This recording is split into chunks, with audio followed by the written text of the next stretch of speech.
Arcade games are built around the act of score play. Everywhere you look, you have the fundamentals for optimization and higher level play. A common scoring tactic is called milking. Milking, also known as point pressing by the older Western crowd, is the act of prolonging a section in a game as long as you can to continuously earn score. Whether it be continuously spawning enemies or grazing in a shmup, it's all a form of milking.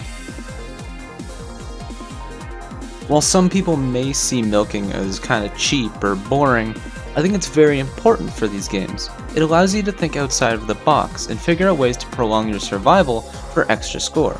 Generally speaking, milking is pretty damn cool. This brings us to the topic of today's video, infinite score in Battle Garegga, which is a rather infamous technique that caused the closure of the game in Japanese scorekeeping in 2014. In stage 5 of Garegga, right at the end of the Gunbloom section, features these green little planes. On the surface, they're pretty harmless. They just follow your position and they die in like one hit.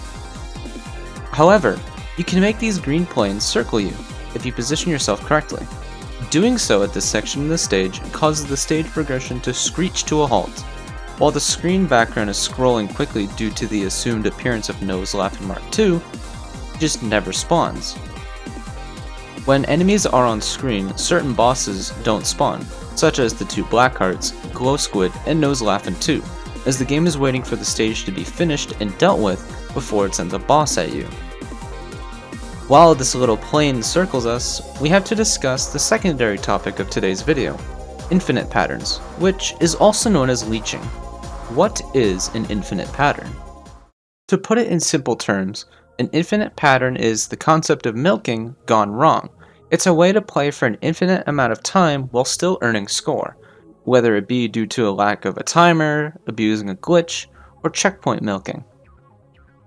To specify, I mean checkpoint milking where after every death you get more than enough score that you need for an extend, resulting in a net profit of lives for every death. Now, it doesn't take a damn genius to understand that infinites break the game, ruining what was once a perfectly fine score game into the pile of infinite patterned games. In Japan, score tracking works a bit differently than what usually happens in the English world. Runs aren't recorded prior to being submitted. Rather, what the arcade operator needs to see before the score is submitted is the end screen. Now, how can one tell if a score took advantage of an infinite? You can't, unless you see the entire run prior to the end score. How did Japan fix this problem? If a game has a known infinite pattern that is humanly doable, the game is then closed for scoreboard submissions. A lot of games end up meeting this fate, and while there are no formal submissions for them anymore, people still play these games for score, just without the act of submitting to a scorekeeper. I see some people mix up milking with infinite patterns, so let's try to curb some of this confusion. Milking is a way of playing the game that extends the length of a credit by taking advantage of boss timers and screen scrolling to maximize your score gain for your length of play. Some examples include Cyvaria, where you graze the bosses till timeout, or Metal Slug, where you run down the timer and killing Zako as they spawn. Infinites are exploits that take advantage of a lack of a timer, or perhaps a glitch to put you in an unkillable state, or respawning at a checkpoint and gaining more than enough score for an extend on each life. A few examples of infinites are Darius 2, Ghosts and Goblins, and Street Fighter 2 Dash. These are some of the games with infinites, but there are many, many more. So that about sums up the concept of what an infinite is. Let's check back on our Garegga credit. After about 15 to 20 minutes of real time, we can then kill the green plane and move on to Nose Laughing 2, and then Madball 2 and Slayer. When Black Cutter appears, you want to time out phase 1 and 2, entering phase 3 with the boss's max HP. After some time, if the glitch was performed correctly, the screen scrolling will freeze.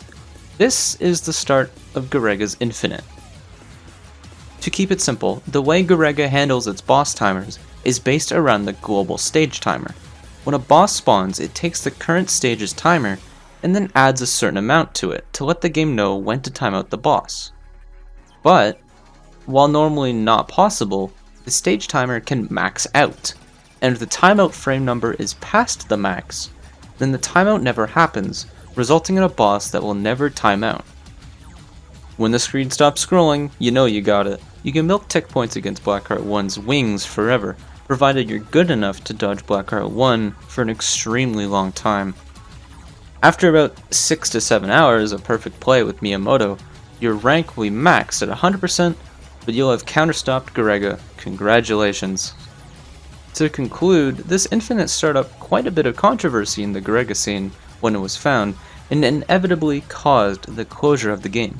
But that never stopped the dedicated players from still pushing to improve their records in the game, and the existence of the infinite here will never stop these players from pushing a game that they have passion about.